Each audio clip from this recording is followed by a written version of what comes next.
Reports are coming in that although the average price homes in the residential market are hot, the multi-million-dollar residential real estate market is softening.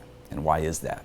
Are homeowners that took out these large mortgages over the last 5 to 10 years now finding themselves in a place where making that payment is a challenge?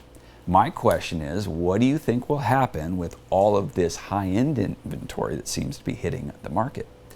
Will the market absorb it slowly, or will we see some better pricing next year? Now, all of you have experience in this segment of the market, so we'll start with you, Robert. Why is the high end slowing down, yet the rest of the market's booming? Well, it's still zip code centric, Andrew.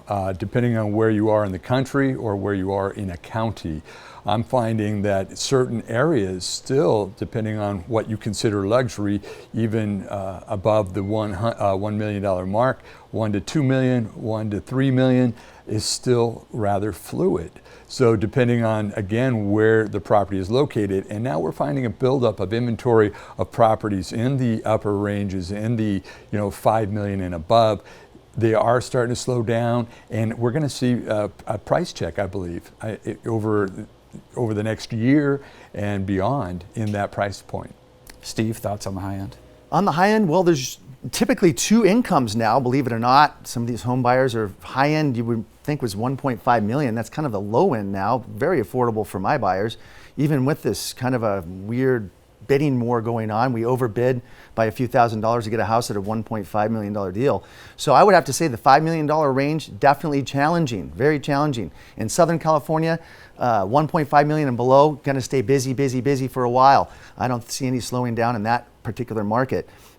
Being that the inventory affordability at 1.5 seems to be pretty affordable for two income family. And Kathy, what are you seeing with the Bay Area, Silicon Valley specifically versus Southern California versus some of the other parts of the nation? Well, definitely high end is different depending on the market. So high end in the Northern California Bay Area is a different number than it is in Southern California. But what we're seeing is the high end in the urban areas are having a lot of trouble selling. Actually, even midpoint or low end, urban, people are just flying out of the cities for more suburban and rural areas. Areas that are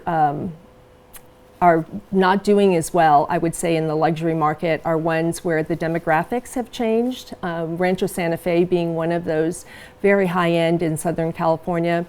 People are not looking for the huge properties with acreage that you have to take care of, because most of those sellers there are aging baby boomers and they don't want all that property. And with our water shortages in California, it's become a real problem. So I know personally with sellers in Rancho Santa Fe, they have really had a tough time even in the last couple of years, and will, I think, continue to see some price deflation in that luxury market. Talking about Silicon Valley, because from my friends in the Valley, they're all talking about leaving California, or certainly leaving the Valley and going to more remote places now that it's been proven that they can do their job effectively remotely, and the large tech companies are allowing it. Do you see a small exodus out of the Valley in years to come?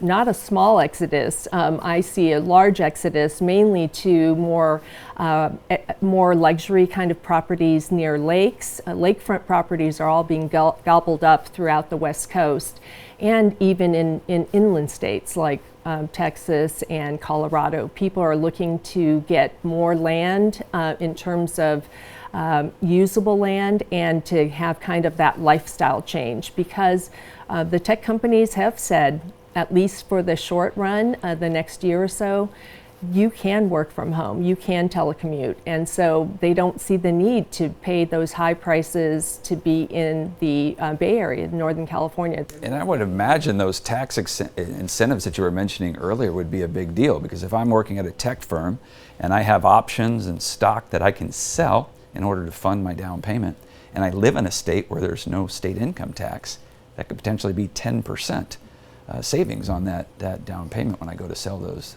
stocks. So there's a lot of advantages.